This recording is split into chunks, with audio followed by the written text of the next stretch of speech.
Residents, go in and stay in your houses. Drive the rats in the tank area.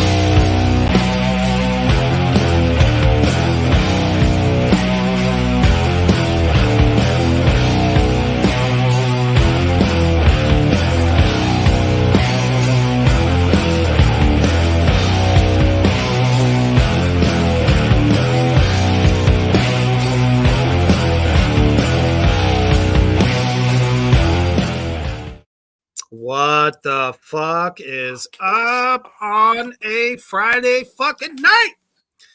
Man, what a hellaciously hellish week it has been here at Black Flame Land. And for those of you joining tonight, what you need to do is to let everybody fucking know that it is time to get ready.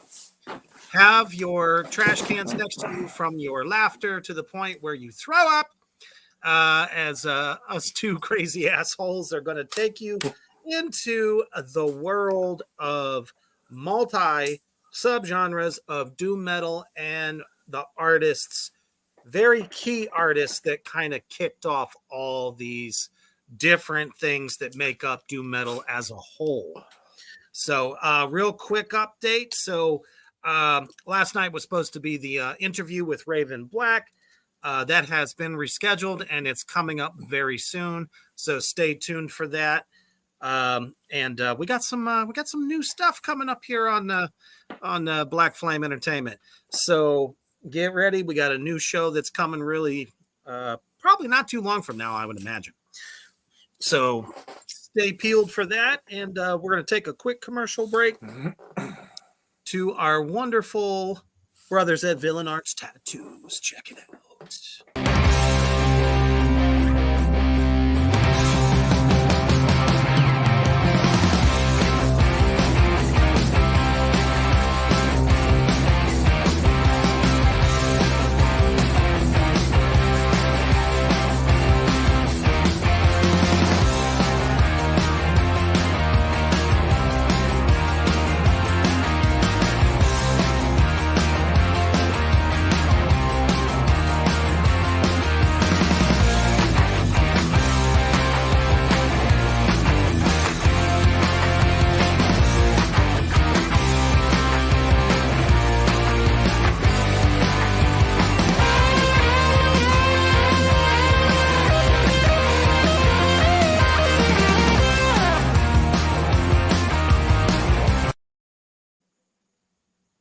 That's right, Villain Arts Tattoos, biggest in the country, in the world. Not just tattoos, it's got sideshow. It has artists of every kind and so much more. So when they come to your town, you just might see Reaper and his Dark Queen Mischief there.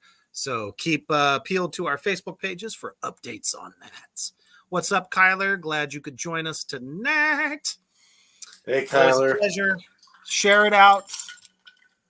Share it. Share it. Share it. Siphon down your favorite drink. Get ready for some overload on fucking doom metal. And it's been a long week. It's thanks Satan. It's Friday. And it is, in fact, Friday. So we have a lot to be thankful for. Let's have some fun. We're just going to get this out of the way because if you don't fucking know who started this whole goddamn thing, cultivated it, didn't even know they created it, that's right, the godfathers of doom and heavy metal, Black fucking Sabbath. If you don't know this, something is wrong with you. Your parents went wrong with you. Your best friends were listening to fucking Billy Manili or whoever the fuck they're called. Fucking Backstreet Boys, whatever. God damn it. Black Sabbath started it all. Oh, I'm sorry, Kyler. We'll drink more Reaper, for you. Reaper, would you say that this is the best album from Black Sabbath? I will always stand by Master of Reality as the most influential doom record of Sabbath's catalog. Absolutely. Paranoid is a close second. Yeah, I agree. Fucking awesome. And Kyler says, OMG Hoofbeast, you know I'm at all right now. That's Let one of me my. tell you, the only thing that I have in my fucking possession is the original first pressing of We Sold Our Souls for Rock and Roll, and I ain't giving it up for nothing. Damn. I used to have that, but I was a dumbass and I let it go. That's okay. You're making up for years of dumbassery. Oh my God. Yeah. I think everyone, once you hit over 40, you're going to start making up for your dumbassery. I mean, we all make stupid moves when we're in our 20s. Just, realize it, live it, understand it, get to know it, and just spend the rest of your life getting better. I am so excited to do this show because if you Absolutely. know my music, if you know Reaper's music, doom metal is super important. Yes, I have a lot of black metal, but I'm telling you, especially the song I'm finishing up right now, Flesh Grinder, look the fuck out. It is fucking funeral doom at times. Really fucking heavy. I fucking love doom. We were talking about this a little bit earlier. Doom has something when they hold on to these low notes and they bend that string and they hold on to it. I feel it in my chest. It is like it livens my life. It makes my body alert, but also pretty fucking chill too. What's up, Heel? Long time no see, brother. Yes, I fucking concur to the umpteenth degree. There's a reason that we all say this in the doom metal circles. The power of the riff compels us. That is literally because that's what it does. It almost takes you into another dimension. It's like everything that was bad is now good, but good dark, I guess is the best way to put that. Because you just feel just a sense of awesomeness within the abyss. And the band, we were going to kind of do a chronological thing here for you. So the band that I want to kick off with, and in my opinion, really could have been maybe not as big as Black Sabbath, but they were definitely like pushing the limits a bit with their doom metal in the 70s. So hopefully some of us out there in Black Flame Land know of a little band from Virginia known as Pentagram. Excellent fucking maniacal vocals. Hell yes. Has seen those crazy photos of the lead singer. Liebling is his last name. And his eyeballs, he'll just stop and just bulge his eyes out like he's trying to see inside your soul. And his vocals just very, very well crafted melodicism, pummeling drums for doom. And they were the purveyors of the fuzz. They were way fuzzier, in my opinion, than Black Sabbath. And Sabbath, a lot of fucking fuzz, but Pentagram took that to another level.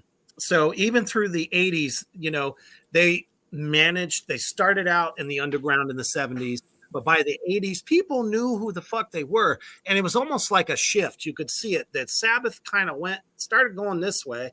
Pentagram's coming up this way because they're going fucking strong. They didn't have all the problems. Obviously the Sabbath was going through. And just kept going, man. Just fucking kept it going. And they are still just as strong today. They just played the Snowblind Festival, I want to say probably about 6 months ago. And I tell you, they ain't lost a whatever. Haven't lost a step.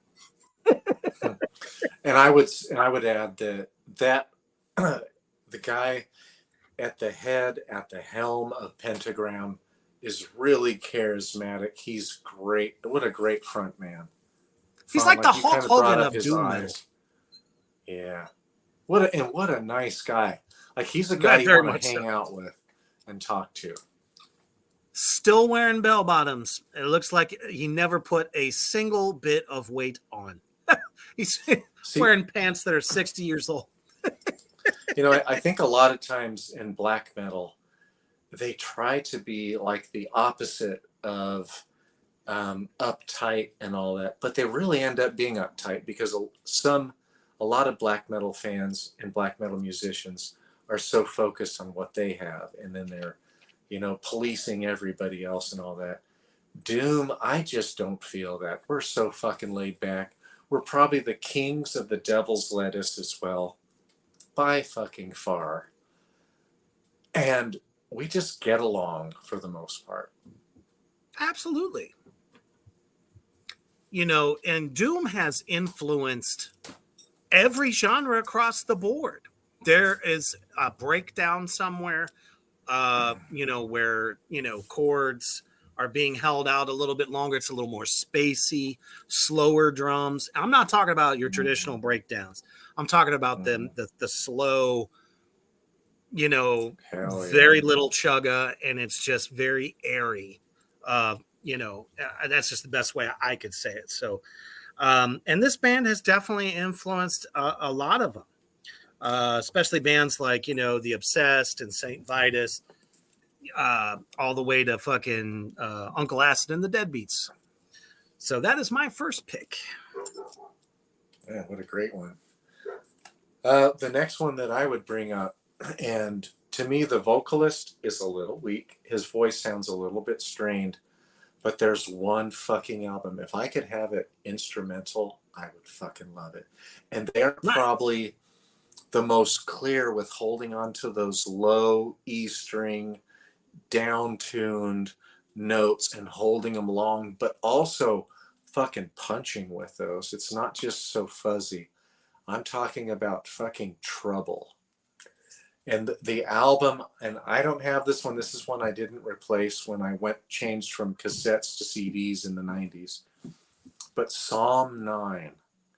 It's an album that has this kind of, it's a withered tree on a hilltop, and it's got a little skull made of rocks. Well, it's a big skull made of rocks that's right beneath the withered tree. And the album is Psalm 9. The production on that is outstanding.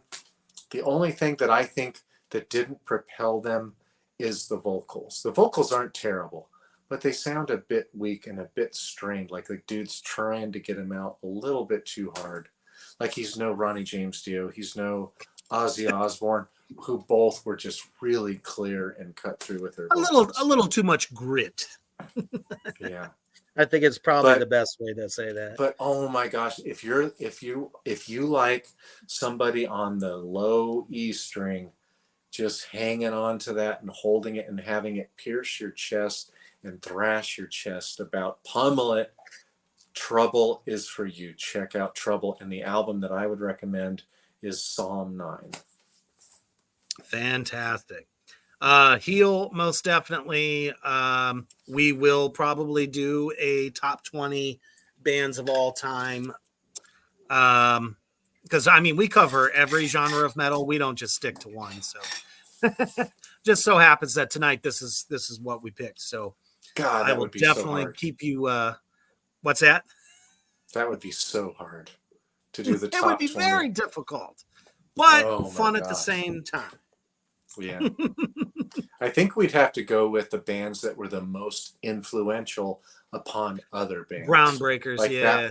That would Paved probably the be way. something that would get you to enter that number 20. Absolutely. I know we could do it too. Because one band that I would not put on there is Slipknot. Although Slipknot is a huge draw right now. I love Slipknot. I've seen them 3 or 4 times. I really like Slipknot quite a bit. Their live shows are amazing. Yeah. But they're not that unique. They're not that influential. I don't see a whole bunch of bands trying to be like Slipknot. Slipknot's just fucking fun. I would say, because we always go off on tangents and tirades. I would say Slipknot's very first two records absolutely influenced bands like Devil Driver, who I'm a big fan of. I love them.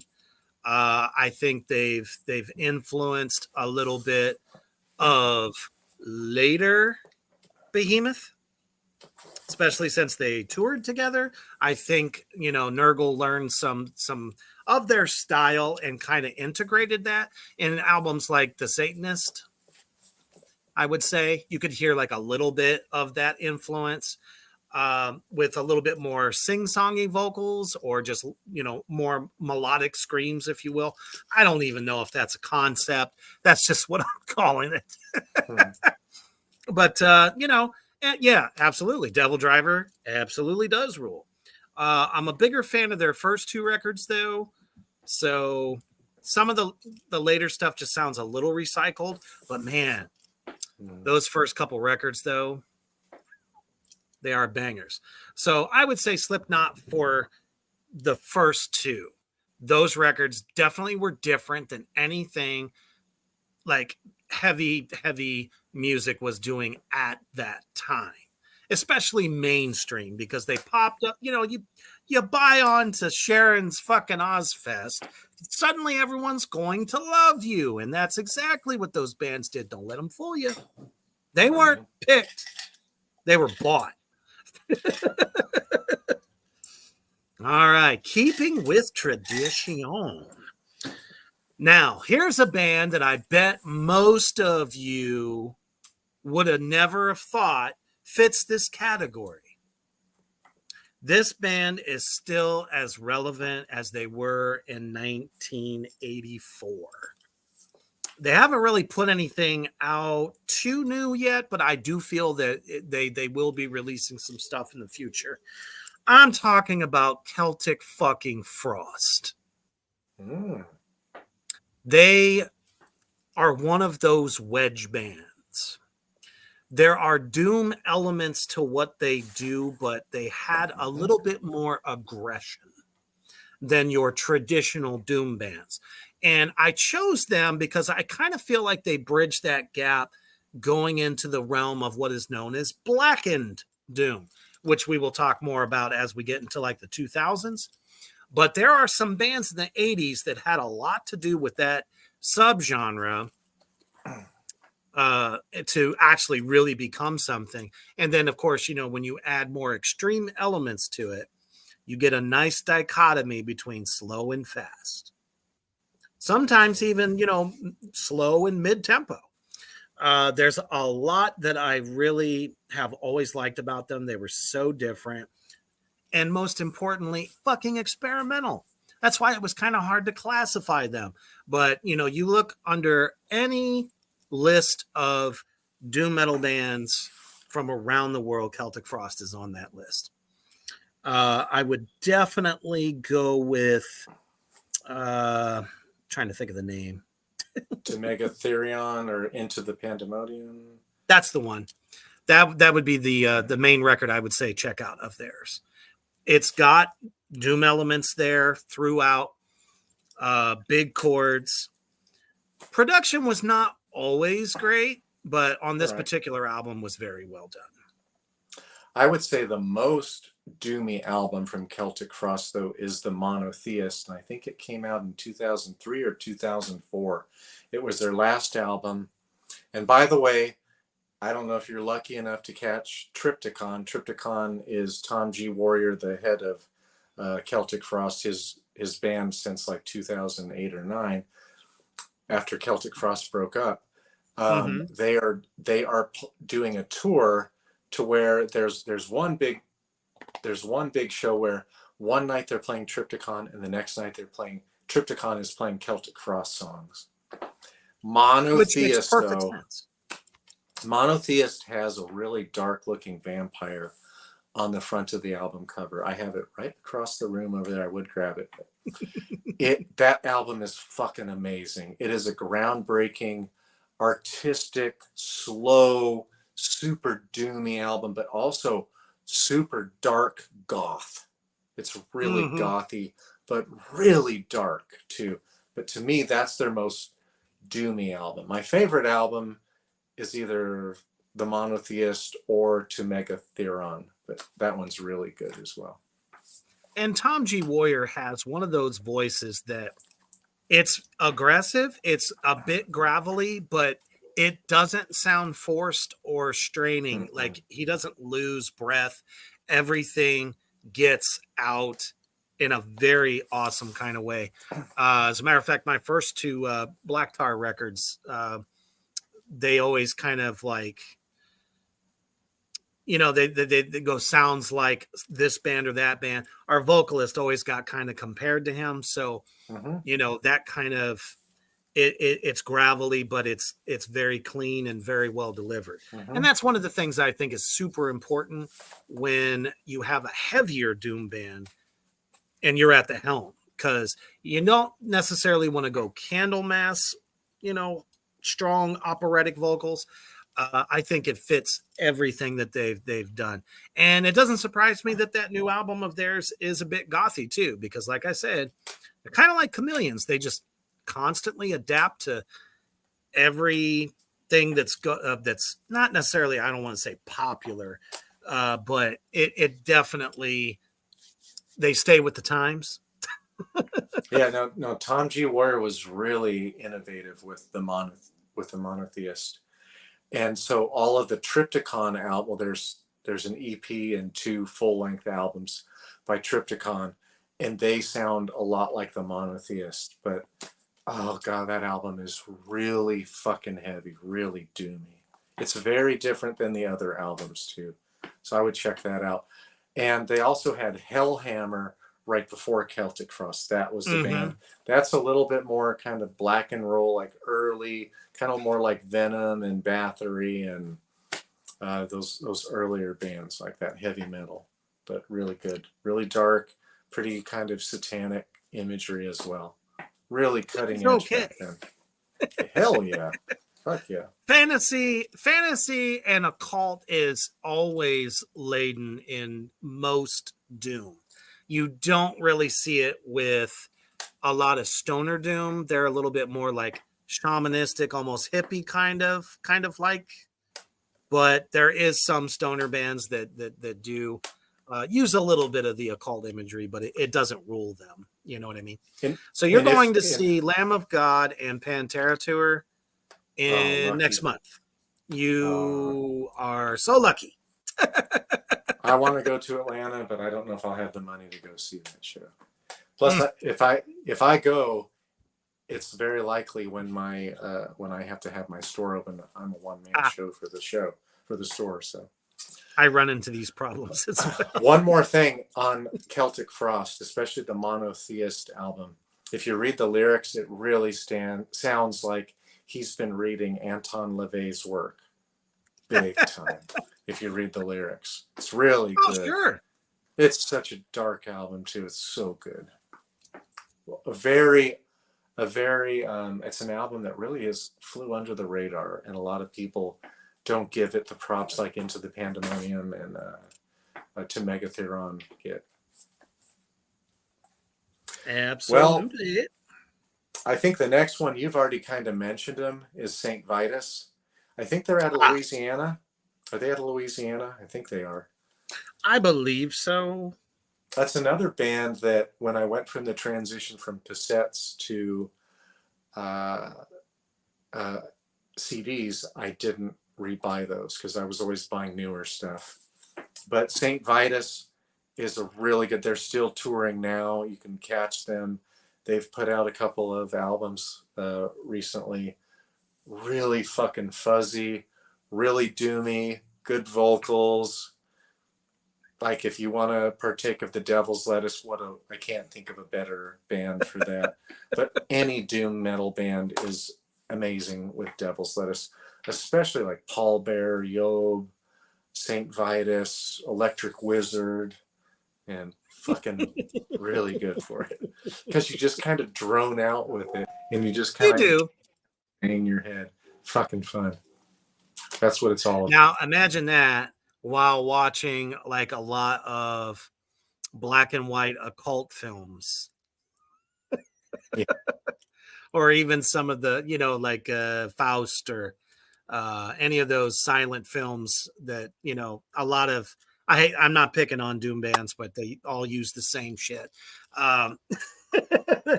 People use a lot of imagery from that film, as well as Nosferatu and some of these other old black and white horror flicks that either deal with demons or something like that. And it's great. It's fantastic. So you put all of those together, you just might conjure some shit.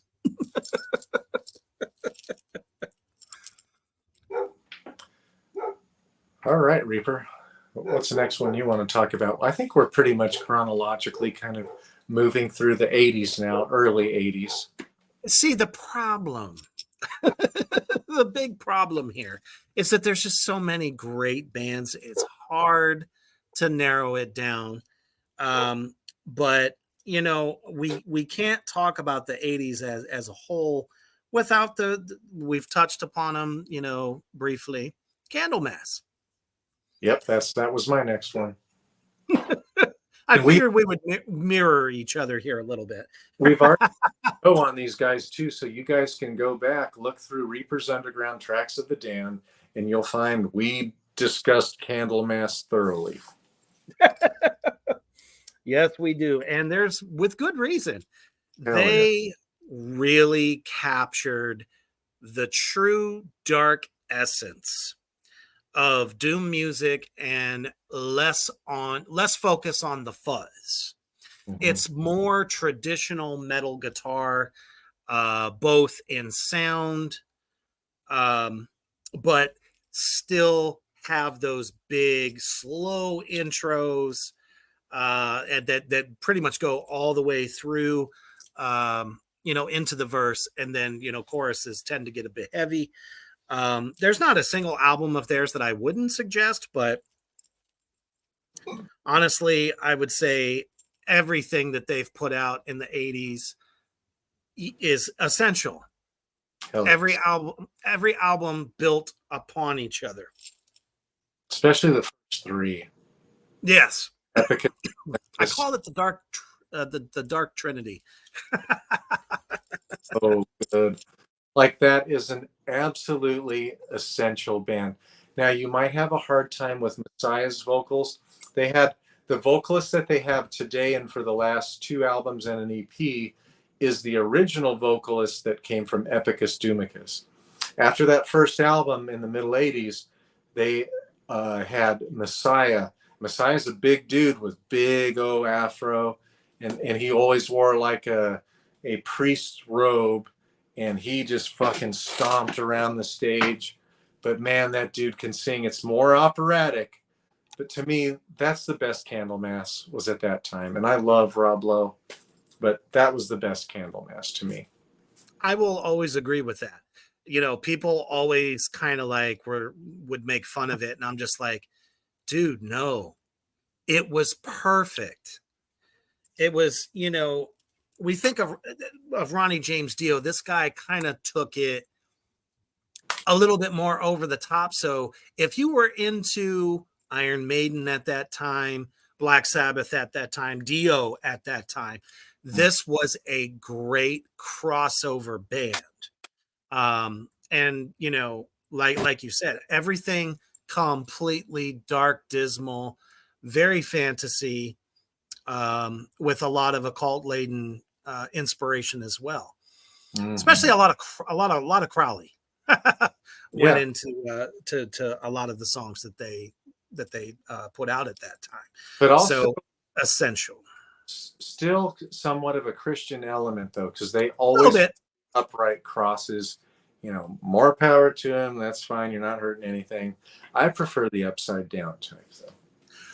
And I think that's the whole reason they didn't do that, because they didn't want to get lumped into the it's kind of funny to say that that they a band like this wouldn't get caught up in the great satanic panic of the 80s.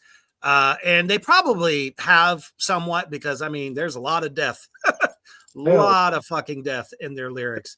But I think they kind of did that a little bit to try to shield themselves from, You had King Diamond and Merciful Fate at that time, open about it, in your face about it. They wanted to kind of like stay in the fray, and still they rocked balls.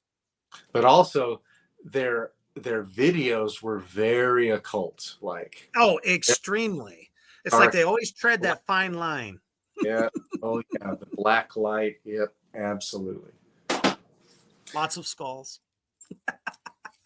Oh yeah. Maybe it was Jesus he was carrying around. I said it. Well, now we're getting into an era where there's a whole bunch of bands that exploded with doom. And I'm going to bring up one that it did not get into the death doom yet. After this, I think we're hitting death doom pretty hard. There's another band that definitely is not death doom. It's stoner doom coming up in the early 90s. But right now, I want to talk about perhaps one of the most underrated bands of all time. They've put out, I think they have like 7 or 8 albums out. I have all of them over there. But their first album to me was their best. They recorded it. They had all kinds of label issues before they released it in, I think it was January. No, it was like December or November of 1990. But they had recorded this shit like in 88. So that's why I'm bringing these guys up. This is one of my favorites of all fucking time. This Yes. Solitude Aeternus, and this is Into the Depths of Sorrow. Fucking amazing album from beginning to end. It's kind of like a mix between Candlemass and Metallica as far as the way the guitars and the layering that they did. It's a little thrashy as well, but it's really doomy, a bit depressive. I mean, look at the sad dude on the cover. Or well, when you think of Solitude, it's about being by yourself. And what band happened to have a song completely dedicated to that concept called Solitude? Black Sabbath. Mm. That's the song I used to listen to in middle school whenever I was depressed. and so did Candlemass. Yep. Yeah. But guys, to me, this is one of my top 30 favorite albums, and I have like 16 or 1700 albums in this room. These guys are fucking amazing. Rob Lowe's vocals, especially when he was younger. Oh my fucking God. Opaque Divinity, and I think it's the Black Mirror. Oh my God. Every song on this album is outstanding. If you can still find it, get it. It's definitely on Spotify. You can check it out there. Solitude Aeternus. Absolutely groundbreaking. Now, this one's kind of a two-parter, so I know that's kind of breaking the rules a little bit, but both of these bands, I feel, kind of feed into each other. There are two prolific stoner. Now, when we talk about stoner, like I said, we're talking about like the art of late 60s, early 70s jam bands. You know, anything from like Zeppelin, Hendrix, the Doors even. But just very stoner, but just very kind of occultish at the same time, with a whole huge emphasis on dope. So I know who you're talking about. So the first band started out as a motherfucking punk band. They were punk to the max. They had the attitude. They had the little skater rock look, whatever. Just very punk, not traditional punk, but you know. And then suddenly, I don't know what the fuck happened, but after like I think it was their third record, suddenly what they were destined to become happened. I don't know if shit, I'm trying to think of his fucking name. God damn it. The guitarist, vocalist. It might have been because they lost their vocalist, Pepper Keenan, the guitarist of this band. Somehow, I guess he just was, maybe he was listening to some classic rock or something, but man, he single-handedly brought stoner metal to new heights that had been gone. We're talking about the 80s where everything was either extreme, super dark, or super metal, or, power metal, that type of stuff. Suddenly, stoner metal is reborn. And I'm talking about Corrosion of Conformity. They've given us some of the greatest slow, trippy riffs, big chords, with, I would say, quite a bit of blues influence as well. Definitely blues. Southern rock, blues. Yeah. Definitely. And, being from, Louisiana makes a lot of sense. Maybe he was just feeling his roots, but the moment they did that, they became legends at it. And not too much longer after that comes the band that everyone references to this fucking day, the purveyors of the 65-minute one track, and that is Sleep.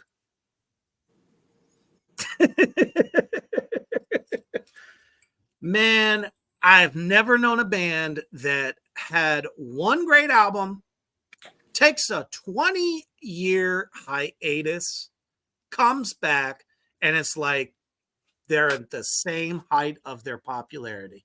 It is uncanny.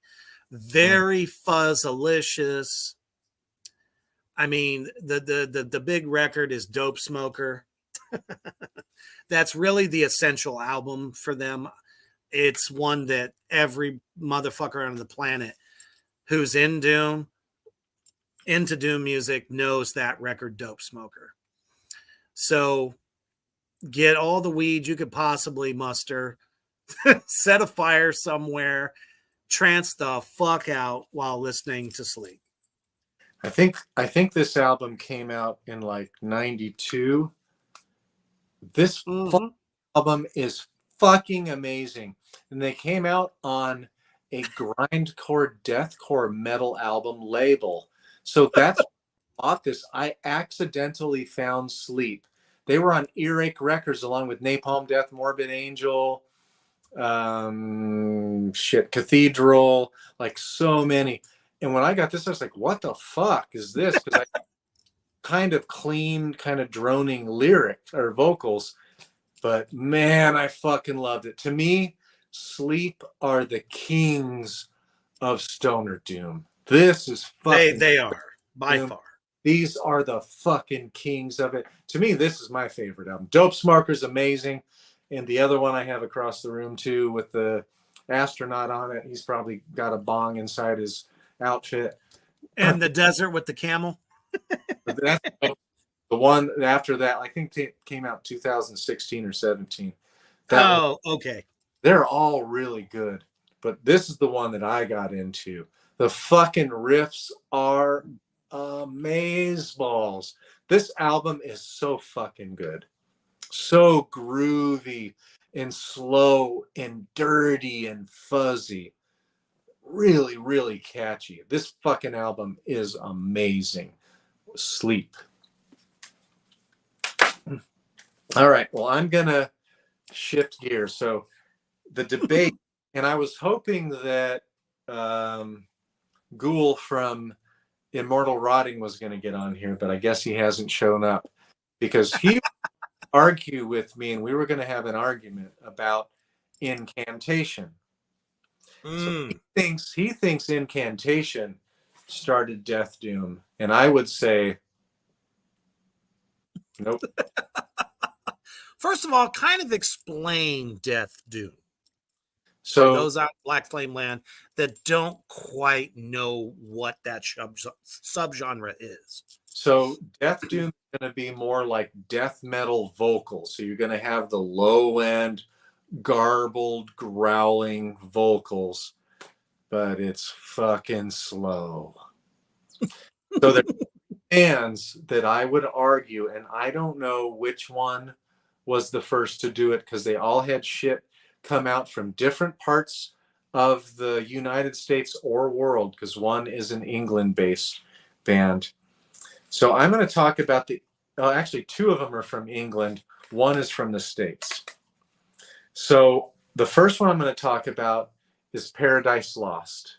And it's not this gothic album. I don't have the one that came out before this, but it's so fucking doomy. This one came out in 91, either 91 or 1990. But this is gothic. This is very death doomy, but it's also very gothic. So it's really dark, kind of type O negative with no green light and just fucking black darkness. And a scarier fucking monster in the room, and you don't know where the fuck it is. Right. But these songs are really groovy with Paradise Lost on this. This is their second album, Gothic. It's really fucking good album.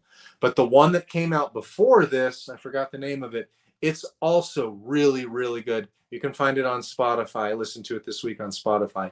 It's really good, and it's death doom as well. The other, and by the way, this is their 2015 album. This is The Plague Within. This album is fucking outstanding. But in this album, they mix clean vocals and really good singing, and it's more groove. It's a little bit butt rock, dare I say, but it's still really fucking heavy. And at times he has death metal vocals. This is a beautiful fucking album. I don't know which one to put on my top 30, but this one, The Plague Within, is outstanding. The last two they put out are a little bit different, but they're outstanding as well. So that's Paradise Lost. Then the other two that happened about the same time, one is Autopsy, and they had an album before this that is doomy, but it's not near as good. The production kind of fucking sucks. Autopsy, to me, might be the first to have done death doom. They might have been before Paradise Lost. The first song on this album and the previous one, this is Mental Funeral. The first song is not, it's just death metal. It's old school death metal. But when you hit the second song on both the album before this and Mental Funeral, this is their second full-length album, is so fucking heavy, so slow. It's total death doom. It's really slow, darker than anything we have brought up before this, like darker than Candlemass, darker than Trouble, darker than Black Sabbath. These guys are really fucking dark and creepy. This is like a horror show in your ears. So that's threw up, you know. And then the album that I get fucking pissed off whenever I watch people do the top 10 death metal or death doom albums or bands of all time, they never fucking talk about Cathedral. I don't know how that's I mean, they were on my list too. Hey, this is the Forest of Equilibrium. This is my favorite out of those three. This is definitely on my top 30 best albums of all time. This is Cathedral. It is, and this, I would also argue, could be seen as funeral doom. It's so fucking slow. The snare hits like once every 8 seconds, maybe 10 seconds. It is so fucking slow and doomy and dark. And after this album, they kind of mixed it up with stoner doom. This is their best album to me and their most darkest. This is Forest of Equilibrium by Cathedral. And the lead singer of this was one of the first lead singers for Napalm Death. He left them to form Cathedral. They put out several albums. They're all good. One of them got real kind of like almost hair metal doom, like kind of cheesy in the middle 90s. But this fucking album is amaze balls. The artwork, they used the same artist for like the first 3 or 4 albums. It's so good. Check out Cathedral. Check out Paradise Lost. Check out Autopsy. To me, these three, I don't know who is the first to do death doom, but these are among the three. Incantation, to me, doesn't slow things down enough. They are very doomy, but then again, I could say Asphyx also was. It's such a slippery slope because you have a decade where this shit came out. So just because one person's album got released after this one, or maybe a couple years difference, that doesn't mean that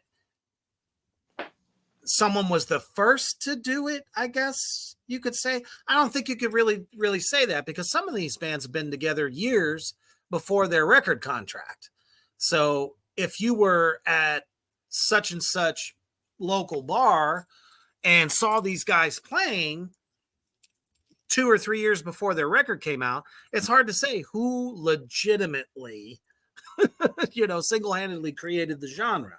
Because I think, especially in the 90s, with so much different expression and expressiveness of metal, all across the board genres, that a lot of these guys were playing some of the same stuff. They just didn't know about each other. Hell yeah. Definitely ahead of their time.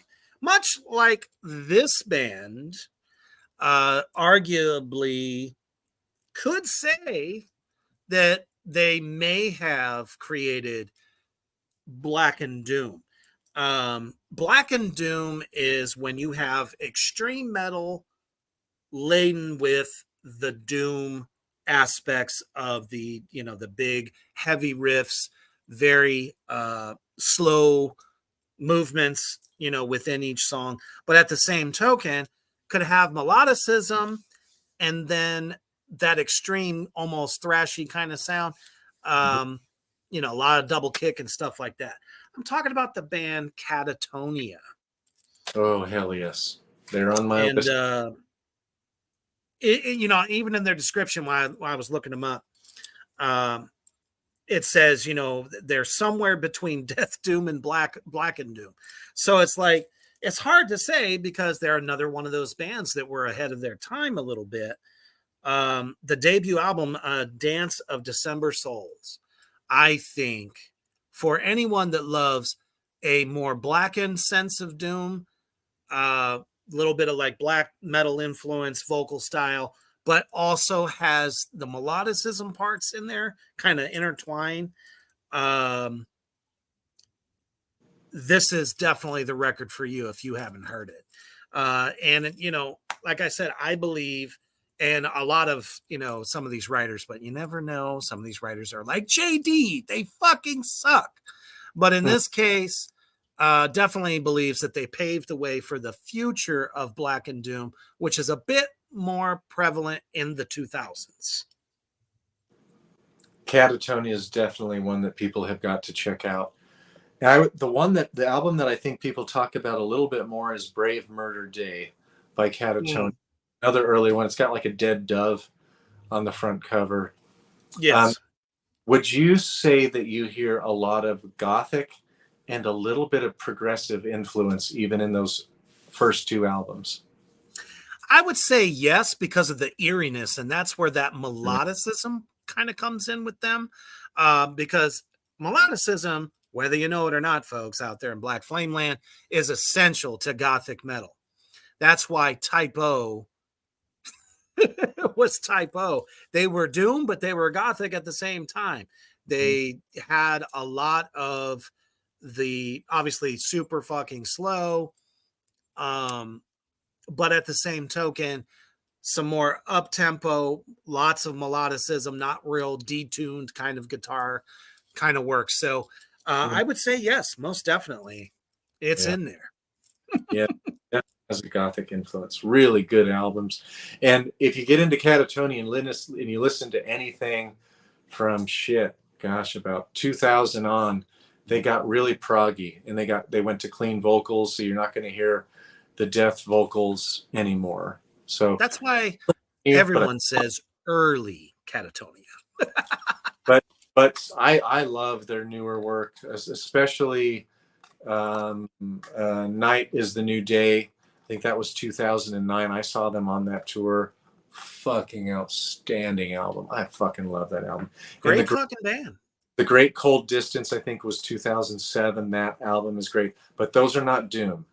they're kind of they're very kind of gothic prog metal, I would say, kind of like that. Or they call that what do they call it? Black gaze. Kind of is like that. Interesting. So I'm going to bring up two that really aren't, that I want people to know about, that I don't really call them death doom or even doom totally, because they're kind of like right in the middle of them both. And I kind of mentioned Asphyx. Now the rack on Asphyx is fucking doom. It's death doom, total death doom. And one of my favorite songs of all time. This album will not make my top 30 because it's really good. Martin Van Drunen left Pestilence to form Asphyx. But most of the songs on this album are just kind of old school death metal. But it's really well done. Martin Van Drunen's vocals are outstanding. But the song, The Rack, it's slow. It is absolute doomy. Check that out on Spotify. Asphyx is one. The other one is My Dying Bride. My Dying Bride has some great earlier albums. I think the one that I listened to the most, it's maybe the most influential, I think it's called The Swans. I forgot to bring it over. It's in the rack on my wall. But My Dying Bride is also pretty slow, pretty depressive, really dark. I think they're out of the UK as well. Really, really good, influential band. They influenced a lot of bands, but definitely not going to make my top 30 list. But I just thought I had to mention them. My Dying Bride and Asphyx. Not because obviously they're, two of my favorite groups, but I do have to mention them because as we're crossing into the 2000s, you've seen, that not only just like the gothic doom, but just more of a more acceptable doom, I guess, or very popular doom at the time was spearheaded by fucking Typo Negative. You can't take that away. Because when we think of early Typo, not very doomy. There were aspects there, but there was a lot of Carnivore's leftover songs that ended up on like Origin of the Feces. They really didn't start coming into their own. You could see it start to happen on Bloody Kisses, but it didn't bloom until October Rust.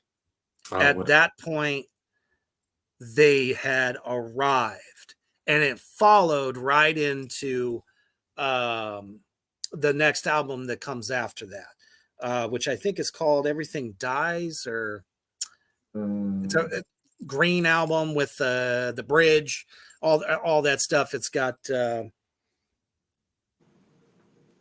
Everything I Loved Is Dead on it, and I can't remember it's killing me. But it was definitely the most depressive album at that time, but just so fucking doomy, so dismal. But especially very accessible though. And especially very much so. The ladies love Peter's Peter. But at the same token, you now see a mighty Wolverine Glenn Danzig turning more doom with albums like Circle of Snakes, and probably his doomiest record to date would be Death Red Sabbath. Mm-hmm. Yep, got that. So for the mainstream, very doomy, and very heavy also at the same time, but there's so much blues influence there. So I wanted to definitely mention those two, not because I feel like I have to, but I feel that they were also very influential going forward with the newer bands that were starting to come out in the early 2000s. Mastodon. Mm-hmm. Yeah, they have a one-dimensional kind of thing that's their shtick, and that's fine. But it you cannot say that they are not Doom. They are hailed as basically newer Doom, especially in the last 20 years. Very good riffs, groovy, excellent vocals, clean vocals, I might add. But they're aggressive. But, war is their thing. Well, Mastodon, the snare hits like 1,000 times more than a traditional doom metal album. Very much so. Ron Dahler's just a beast behind the kit, very proggy, but they are a bit dark and doomy, and I would say they've influenced one of the bands I'm going to talk about later. I think we have to mention Electric Wizard. Of course. Super. How can we not? To me, the kings of sludgy fuzz. Whereas when I think, what was it? Terrorizer magazine and Decibel magazine rated, I think it was that album Dope Smoker. It was like 2010 album. I actually bought this album and it was so fuzzy that I took it back. But now I want that album fucking back because it's really fucking good. It was too sludgy and too fuzzy for me. So be warned, Electric Wizard are the fucking kings of sludge and fuzz to me. Super. Like I couldn't listen to it 15 years ago. Or 13. Yeah, you're thinking of Dope Throne. Dope Throne. I knew it had a dope in it. It's a good album. Like that's an album I wish I had back right now. And the lyrics simply touch upon the occult, witchcraft, H.P. Lovecraft, horror, and of course, everyone's favorite Leaf. Yes, big stoners too. and if you get that, and if you look into the sleeve of the CD or the album cover, there's a sexy lady in there too. Of course. How can there not be? And they're from the UK. So is it a shocker that a mega monolith type band like this would come out of there? Yeah, just like Uncle Acid and the Deadbeats. Total time warp backwards. Very fun. Everything. Orange amplifiers all over the place. SGs is the only guitars allowed in this band. And it's just straight ahead. It makes you literally feel like you were at the London Beat Club back in 1968. The vocals, now they are clean, but there is a constant effect on there. So if you haven't listened to Uncle Acid and the Deadbeats, that is most definitely what you're going to get. So almost kind of watery sounding, but awesome at the same time. Very fuzzy, very bluesy, but man, some seriously dark and sick lyrics. Love it. Hell yes. All right. Well, now I think we've crossed into the 2000s. Oh yeah, we're in it. Yeah. We're in the thick of it. So I'm going to talk about, this is probably the most essential death doom band. Every fucking album that they put out is a little bit different. Excellent production. You can hear the drums clearly, the guitars, the vocals, really fucking dark. I think these guys are out of Finland. And I'm talking about... Wouldn't surprise me. And yes, we have an upside down cross in the N in the bottom. I'm talking about fucking Hooded Menace. Nice. So fucking banger album. This album is essential death doom. I don't know which one to choose. This is the one that came out in 2017, and it has a longer name. It's Oswarium Silhouettes Unhallowed. I can never remember the name of this album, but this one came out, I think it was 2017 or 19. Oh my God, this album is so fucking good. Melodic guitars. There's a always kind of like Master of Puppets-esque. There's a single note melodic guitar supporting the chords, the really heavy Death Doom chords.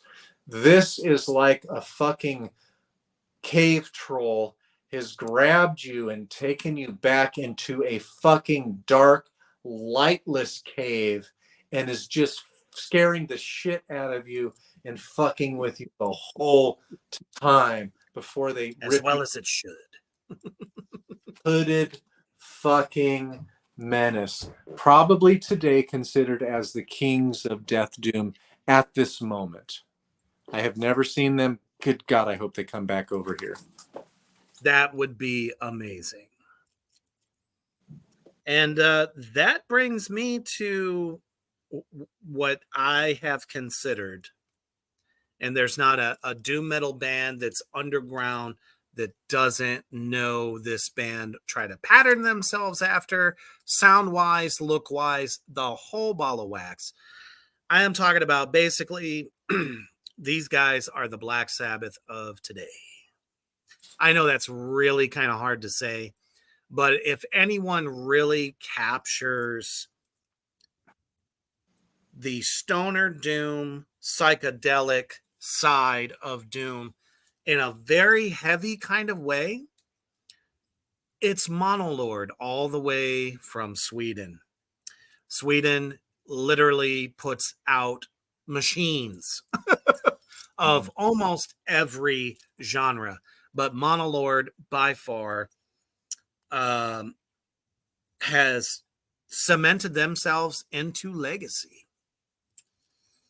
They are a three-piece. The lead guitarist is also the vocalist. You get that riffage like Tony Iommi with the bass of Geezer Butler. Like their bassist isn't just I'm going to hang back, you know. No, he's very tasty. You can hear him well. The fuzz element is there. There are just trance-like pieces. I would definitely start with Rust and No Comfort as their essential albums.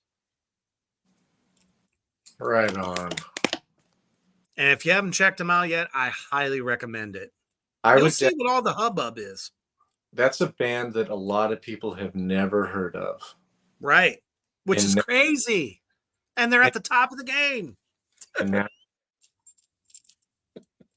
well, kind of like that. And you brought up something like, especially if the band is a three-piece, something that's super fucking important is that your bassist does as Geezer Butler did and filled He's in got the no choice. and gave you something during those slow droning chords where you could hear a little something else that gave you, it's like having a little bit extra flavor in that gum that you've been chewing for a while. And Geezer Butler added a little bit more flavor and like, oh yeah, I remembered that. Yeah, that's really good. But I'm going to talk about, and I just saw these guys in June. I'm talking about Pallbearer. Oh my God, this fucking album's like, I think 2013, 2014. So fucking good. Clean vocals, beautiful. The bass is so fucking prominent and fuzzy. Two guitars, very melodic. Oh my God, these guys are so fucking good. The word thick comes to mind. Yeah. When you see them live, especially when you go and see a band like Yob or Pallbearer, you're going to feel that fucking bass guitar. Totally. They're totally out front. And it feels really good and it's really different. If you're going to death metal shows, especially black metal, thrash, the bass is not out there anything near like it is with most death metal or doom bands these days. This is a band that made my top 30 This, and it was so hard to choose between this album and Heartless. Heartless is so fucking amazing. These are both out. Every album Paul Bear has done is outstanding. But this, I just had to choose one. I got it at the show. So this one also. This probably has my one favorite all-time song by Paul Bear on it. So fucking good. And go see him live.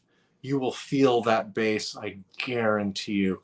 Partake of a couple of whiskeys and then go outside and partake of the devil's lettuce. Get a good rip with a blunt, and then go back inside and listen to a fucking doom metal band. You're just gonna fucking be in a trance, and you're just gonna bob your fucking head and feel the fucking bass in there. It's so fucking good. And of all the bands that we've discussed tonight, really does paint this prolific picture of why doom is probably, without a doubt, the most popular genre of metal today, because it literally can grab listeners from every fan of black metal, fan of death metal, fan of goth metal, power metal, and just like straight up just good old fashioned heavy metal. So definitely when you go through this video on playback, check out some of the bands you never heard of.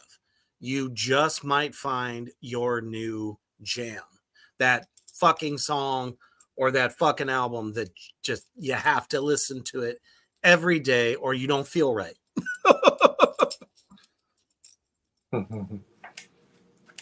So we appreciate y'all fucking hanging with us tonight, kicking off your Friday night right. Go ahead. I have a whole bunch more to bring up, dude. Here. Let me do it real quick. Okay. One that I forgot is this album. This is Overkill, thrash band. This fucking album, though, is really doomy. There's doom throughout. So check out Overkill, The Years of Decay. Total doom. There's a lot of amazing doom songs. Maybe one of my favorite doom metal albums of all time. I've got to bring up some funeral doom. We haven't talked a whole lot about funeral doom. Yep. I'm going to do it kind of quickly, though, because it sounds like we're running out of time. Ahab, The Call of the Wretched Sea, stunning album. I think this is 2007 release. Oh my God, it's so fucking good. But this is absolute death doom. These guys might rival Hooded Menace, but more on an artistic level. Very Definitely. much ocean. And if you think about how big and at nighttime, how dark and fucking scary the ocean would be. Like, is a shark gonna come up and fucking grab my ass? In this album, this is their latest. Or Megalodon, for that matter.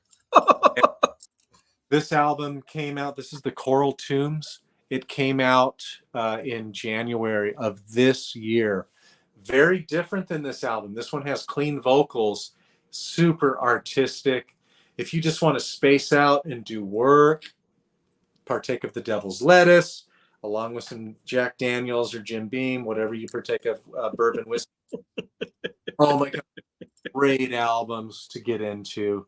Call of the Wretched Sea, this is like 2007, 2009, something like that. And this is just this year, the Coral Tombs. You're going to feel like you're in the dark depths of the ocean with each of these albums. Each album has an oceanic theme. At which point you could also read the Viking sagas while you're listening to that record. I think it would go very well hand in hand. Another one I have to bring up real quickly is these guys are out of Colorado. Temple of Void. Yes. And my favorite album is this one. I think it was 2017, The World That Was. Temple of Void. More experimental than Hooded Menace. They kind of get away from traditional death metal or death doom a little bit, and they're going to add a little bit of proggy and gothic elements in what they do, but outstanding. There's some good interviews with the band members. Really smart, really well versed in metal. Outstanding. Out of Seattle, we have Most of Ferrum. This is the one. This is the one that I like a little bit better. Really kind of sludgy death doom. Really fucking dark. Really, really fucking good albums. Both of these are really good as well. And they're kind of a newer, kind of up and coming death doom band. And then I have to talk. I think my last one. Well, no, I'll do Unearthly Trance. This album is fucking. Ooh. They put out a bunch of albums, very satanic in their lyrics, very much into the occult, really good vocals, super doomy. And this is more like a little bit more like Blackened, but it's more on the death doom side, but a little bit more kind of like the vocals are a little bit more Blackened. Really good. Nice. This is Unearthly Trance. And the last one I got to bring up is perhaps the Kings of Funeral Doom. One song, 30 minutes long, and I'm talking about fucking Bell Witch.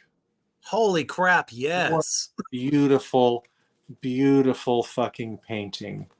I wasn't even sure you had that. Oh, it's so fucking good. But this, you're not going to get all these kind of cutesy or really like riffs that are going to grab you right away.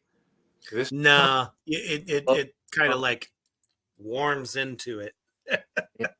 it's low drone. One fucking song, 30 fucking minutes. Get ready. I love it.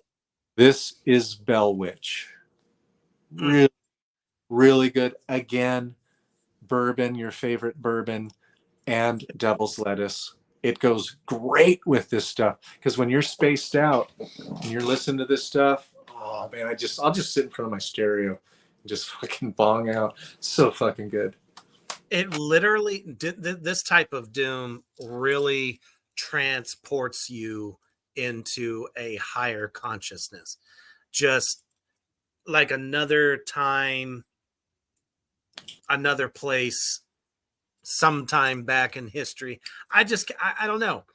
You know, whenever, even when I play this music myself, and I'm sure, you know, Hoofbeast has the same thing. It's like when we're playing it, we're not there. We have left our bodies. We have been going down into the omniverse and having a tea party with Satan. That is what is happening. And it's just so fucking beautiful. You know, a beautiful darkness, if you will. And that's really what it's like. Every fan I've ever talked to about Doom has that same description. It's music that literally just takes you out of yourself. And that's what it should do. I don't know too many other genres of metal that can actually do that. Doom has always done something different from me than every other genre. The other genres kind of blend together a bit. Doom does something different to you, especially turn it up, get it right in your fucking face to where you can feel the vibration from doom metal. One more I've got to bring up, heavily influenced by Celtic Frost, one of the purveyors of second wave of black metal. Who am I talking about, Reaper? Their last 4 albums are fucking totally doomy, and we're talking about fucking Dark Throne. Okay. Those guys Yep. are like, the last 4 albums are really doomy, but kind of like a little bit more of a rock and roll edge with doom, but in kind of black metal, constipation vocal. But I love Dark Throne.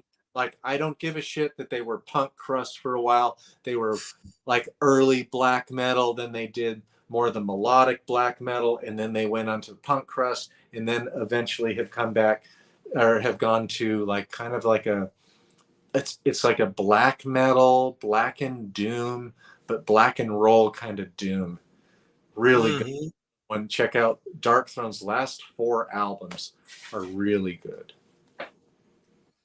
Absolutely. So definitely, if you haven't checked out any of these bands before, check out all the subgenres. Maybe, you know, the more trancey, hippie kind of doom isn't your thing, but there are so many different levels of doom. So, obviously, if you're a death metal fan, a black metal fan, any of the Death Doom, the Funeral Doom, Blackened Doom is definitely something you can get down with. Probably almost even more than the pure genres themselves. And as far as like stoner metal and stuff, Corrosion of Conformity, if you're into them, their Sleep is definitely for you. And there's King Buffalo, so many other fucking stoner doom bands coming out now that you guys can totally get into if that's your vibe. So, and that's really one of the only genres of metal that I've come to know my entire career, life as a listener, as a fan, that is so multi-dimensional compared to any other form of metal. So check these bands out. You don't have to take our words for it. Just listen. Let your ears tell you. Let your soul tell you. Sometimes with doom, I think less is more. Yeah, yeah. Thrash, metal, speed metal. There's so many notes going on. It's so fast and all that. Sometimes it's better just to slow the fuck down and feel it. Exactly. Thank you all so much for joining us tonight, kicking your Friday night off with us. We appreciate you more than you'll ever know. And as you are getting ready to either kick back, space out, vibe out, doom it up, take a walk to your local crypt, drink a little something, smoke a little something.